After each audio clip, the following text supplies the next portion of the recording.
ഞാനും സ്വപ്നം കണ്ടിട്ടുണ്ട്, ഞാനും റസൂലുള്ളാനെ കണ്ടിട്ടുണ്ട്. ഞാൻ ഇന്ന് ക്രിസ്ത്യാനിയല്ല, ഞാൻ മുസ്ലിമാണ്.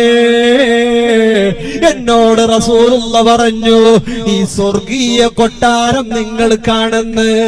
കാലി കൊടുത്തിരുന്നെങ്കിൽ കാലി കൊടുക്കാത്തവർക്ക് നിങ്ങളല്ലേ കൊടുത്തത്. അതുകൊണ്ട് ഈ സ്വർഗീയ കൊട്ടാരം നിങ്ങളുടേതാ. ഷഹാദത്ത് ചൊല്ലി ഞാൻ മുസ്ലിമായിട്ടുണ്ട്. കാളിയാറെ, എന്നെ ചതിക്കാൻ വന്നതാണോ? സാധ്യമല്ല, സാധ്യമല്ല, ചതിക്കാൻ സാധ്യമല്ല. ഇന്ന് ഞാൻ മുസ്ലിമാ. നിങ്ങൾ കണ്ട പോലെ റസൂലുള്ളാനെയും ഞാൻ കണ്ടിട്ടുണ്ട്, സ്വർഗീയ കൊട്ടാരവും കണ്ടിട്ടുണ്ട്. എളിഭ്യനായി കരഞ്ഞുകൊണ്ട് സങ്കടപ്പെട്ടുകൊണ്ട് കാളിയാർ ഇറങ്ങിപ്പോവുകയാ.